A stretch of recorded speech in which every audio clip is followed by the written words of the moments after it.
Firstly, a warm welcome to you both on Filme Shilmy. It's absolutely wonderful to have you with us here today. Thank you. Thank you for having us. Lovely. Now, Ayushmann, I mean, it's wonderful because you played a character who tackles caste persecution in Article 15, which was Anubhav Sinha's film. Now in Anek, you're portraying a role which fights for the inclusion and equality of Indians as a whole, with the Northeast unrest as a backdrop. So, what social responsibilities do you have as an artist when undertaking such roles? I firmly believe that art, cinema, and sports, they bind the country together because it's irrespective of your caste, color, creed, race, religion, region, because it just speaks the language of talent and inclusivity. And in this particular film, yes, we're talking about Northeast, but it'll be resonating across the nation, not just across the nation, but across the globe. Wherever there's insurgency or political unrest, they will understand what people are going through. And of course, on regular basis, people face racial slurs, and this will be quite relatable to them as well. So, in a way, it's one of its kind. For me, it's a historic moment. Indian cinema has aged well with Anek because it's the right kind of representation. Also, it talks about inclusivity towards different ethnicities and also languages. Right. I think it's wonderful to see, Andrea, you're making your Hindi debut in this film, where you're obviously playing an aspiring boxer. So how personally invested, I guess, were you in exploring the movie's sort of social and political angle in that sense? It must have been very close to home for you, right? Mm-hmm. Right. When I actually started working on my boxing way before I got the script, and only after the project kind of started taking flight, I got the script and I got to know like the nitty-gritties of what the film was going to be about. And I found it I thought it was a really big step, like Ayushmann said, like this has never been done before. And I'm from Kohima, Nagaland, and I've never seen anyone in like mainstream Bollywood have a role bigger than a minor one, And in the industry, like a lot of the times people from back home, even if they are given roles, it's very stereotypical and they are given the same roles over and over again. So this is a very huge step, and I hope it creates legway for much bigger things to come in the future. Yeah, and I think it's interesting you mentioned that because we had a film recently called Akhoni, which actually addressed Ayushmann, like a lot of the things you said about the whole racial prejudice that exists of people within their own country, basically. And, I think it was wonderful that Chum Darang made her Bollywood debut in Badhai Do recently, which it was very rare to see a Northeastern actor play an openly queer lead role, which was amazing. So do you kind of feel, Andrea, that Hindi cinema is now kind of, I guess, opening up to that inclusion? And what sort of characters do you aspire to play in your career? I do agree that there has been a lot of improvement in the past few years. Of course, there's still a lot of room for more improvement to be made. But I hope that one day I have seen, of course, I'm still a novice in this field, so I'm not well aware of these things. But from what I've seen so far, the actors that look like me or are from back home, they are kind of pigeonholed into playing the same characters over and over again. So I would hope to see people that are they be recognized for their talent and not have their ethnicity be the sole factor of their roles. Yeah, absolutely. And yeah, it'd be nice because like I feel like their talent would shine through more than yeah. Very true. After all, it is all about the art, like you said, Ayushmann. In fact, it's interesting. We were just talking about stereotyping and typecasting and all of that. In fact, I think it's wonderful that we have someone like Ayushmann who's done some amazing social dramas. In fact, I wanted to congratulate you on Chandigarh Kare Ashiki, Ayushmann. I mean, I'm someone from the LGBTQIA community, and I really appreciated that movie. But I think Thank you. because you've done an influx of social dramas and they are obviously undoubtedly fantastic, but have you ever feared that the style will get repetitive and thereby typecast you as an actor? Has that ever been a fear in you as an actor, ever?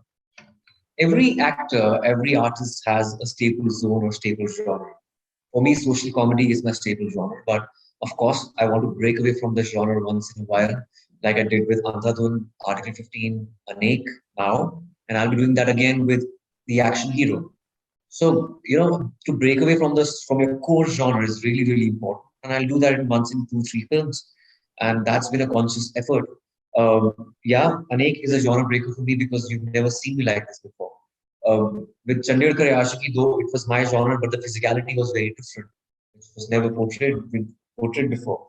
So that's a conscious effort, yes. But at the end of the day, I think my main aim or aspiration is to do something different, novel, never seen before, in at least in Hindi cinema. Right. Now, I think inclusion is very important in our society, which we've touched upon. And I think that's exactly what Anek revolves around. I think, in fact, a lot of Anubhav Sinha's films actually talk about this and highlight this factor. And I think he's one of the best filmmakers we have right now in our current crop of generation. But I mean, beyond cinema, I think, what do you think Anek can achieve, especially when it comes to perhaps implementing social change? I mean, it's perhaps unfair, right, to put a lot of onus on one film to carry out that social change. But what do you think this film can achieve? I think, our main hope is, of course, that people find the film entertaining, but besides that, that they find it educating, and that they become empathetic, that they educate themselves on the issues regarding the Northeastern region of India. I think it's important that a film of this magnitude is made because it would be more accessible to the general public. Mm-hmm. And what about you, Ayushmann? I think she said it all, rightly said, by the horse's mouth. And it's just that it's important for this film to be in the realm of commercial TV. Because the change needs to happen at the grassroots level.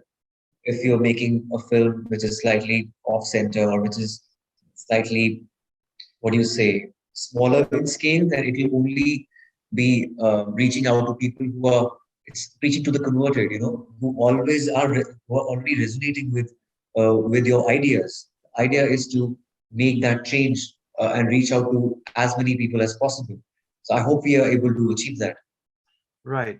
And I think because we're in a genre fluid era, I think it must be quite reassuring for you as artists right now to be working in the industry because, before there used to be so many, like we were talking about brackets earlier, like there was a lot of categories in terms of the different genres. But now I feel it's suddenly opened up the floodgates thanks to the OTT platform. So how does it feel to be an artist and an actor at this current stage of life? Because like we're saying, there's been a digital revolution in India. So how does it feel to be an actor or entering the Hindi film industry in this stage, actually, Andrea? Like, how do you feel about that, of entering in such a open space? Because I'm still a novice in this field, I don't think I can talk too much in it, but on it. But it's definitely an interesting time to enter, and I hope this film creates a legway for more bigger things to come, like I said. And yeah, like I said, I want roles for people from the Northeast, for actors to be based on their talent and, to showcase something else other than their ethnicity. So hopefully that will open up more in the industry, and I'm excited to see if it does. Lovely, lovely. And Ayushmann, I think for you, this year marks a decade since you made your Bollywood debut through Vicky Dona. And even now, people still reference that film. It's still talked about. And I think for me, it was quite special seeing you on the screen because I watched you on shows like Musica Maha Mukabla, way before. I've seen you during your hosting days. So for me, it was quite wonderful to see that journey of yours. How has the definition of success changed, if at all, with the evolving times and circumstances that you've had? And how do you not allow the highs of success to impact your craft as an actor? I'm glad that I took baby steps towards this stage of my life. Yeah. It was not an overnight success. It started as a theater actor, then radio, television, and eventually films, and success in films, and maintaining that success in films. It's not easy. But I'm glad that I had this vast journey because it's just the sum total of the experiences you've had in life. So I think it gives you a very stable head on the shoulders when you have seen so much in life. And I had tasted initial success when I was 18, being a reality show contestant. So Yeah. I've gone through that, craziness as a teenager. So I've been there, done that, I guess. So it doesn't affect me much. The what do you call, the garnishings of success, or maybe the things which come with success. So it's just with maybe time, and I started very young. So I'm glad I started young, and I've seen everything in these 10 years. Right. Now, when you work with newcomers or fresh talents, like of course Andrea in Anek, do you ever feel like you have a bit of a profound moment where you see like the newcomer Ayushmann in the new talents that you work with? Have you ever had that moment? Was there ever that moment like that for you on this film at all? So like a reflection of your younger self. It happens, this is your first film. You are slightly lost and you're given to the vision of the director, and also you are excited and anxious at the same time. So there are mixed feelings. So when I had my first film, I was just submitting myself to the director, and there were less questions to ask because I didn't know anything about it. So it's good being a novice on the first time at times. And also when the result comes out, like I had no idea. Vicky Dona, my producer, was saying that it made this much money, that money, and the Monday is as big as Friday. So I was like, what are you talking about? I have no idea. So it's good to be completely ignorant of the commercial trappings of this world, this field. It gives you like a more pure outlook as an artist, Right. And it's just beautiful to be in that zone. So I miss that at times because now, of course, I know about numbers, about the critics, and the technical part of it. So you dwell deep into that. So there's a lot of clutter in the head. But as a newcomer, you're just like a clean slate. Right, absolutely. Now, but because you're obviously, this is the first time you're playing an undercover cop. I mean, you've played a cop, of course, before in Article 15, but undercover is a slight different angle in that sense for you. So when you are playing such a heavy role, I mean, Yeah. before Article 15, when the content itself is very heavy, how do you as an artist, like, it must be very difficult for you mentally and emotionally to disassociate yourself after you've wrapped the day's shoot. How do you deal with that disassociation from the film, that switching on and off? It's as an artist, it's very easy for me to compartmentalize my emotions because it's been a while now. But at the same time, when you're doing a film which is based on a deep-rooted issue or a Malay in the society, be it Article 15 or Anek, you keep on learning about it. Because again, I still don't know much about Northeast. I'm still evolving and learning. But yes, you are inducted towards this realm of life. Whenever there's something on Northeast, I get a little more intrigued and start reading about it. Initially, I wasn't.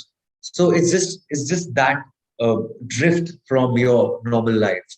But apart from that, of course, though it was a serious film, but we had a lot of fun to it. So. Right, right. I mean, what sort of ambitions do you have now? I think because again, like I mentioned, you are celebrating 10 years into your career. What sort of ambitions or visions do you have now as an artist? What do you think will really push the boundaries further in that sense for you? I don't plan my years like that. Like I have no 10-year plan or a 5-year plan. I just take one day at a time or one film at a time because it just gives you a lot of stress. Cinema is ever evolving. Whatever is relevant right now may be irrelevant 5 years from now. So if I make a 5-year plan, that plan may not fit. So it's just going step by step, one step at a time. And more than me is the script writers and directors who come up with some exciting subjects and scripts, which are beyond my imagination. So I give the credit to them. I can just pick and choose because they come up with something which is completely out of the box. So do you think films like Dr. G and Action Hero, for example, your upcoming films, do you think that will perhaps be that beacon of change, perhaps, or push that boundaries, as I mentioned as well? Yes, of course. Dr. G again, I go back to my social comedy space, but with Action Hero, it's a commercial, typically commercial uh, film. But again, it has its own quirks. Um, it is pushing the boundary for myself because I think it's important to evolve with your when you are in competition with your own self and just trying to outdo yourself more than anything else. But at the same time, you would like to pick up subjects which have never been achieved in the past in this cinema, especially. Wonderful. Well, look, I think on that note, I just wanted to say it's been absolutely wonderful to be in conversation with Ayushmann Khurrana. and of course, Andrea. It's been wonderful to chat with you both. Andrea, you're definitely an inspiration to so many actors out there and so many creators. So I just wanted to say it's such a pleasure. I can't wait to watch you on screen. I think you're going to be fab. And Ayushmann, it's always such a joy to chat with you and finally see you, actually. We've spoken over the phone so many times for interviews. It's the first time we get to see each other. So I'm really glad that today was possible, and wishing you all the very best for Anek. Thank you. Thank you, Anush. Thank you so much. Pleasure. So much. All right. Take care, everyone. Bye. Bye-bye. Thanks. Bye.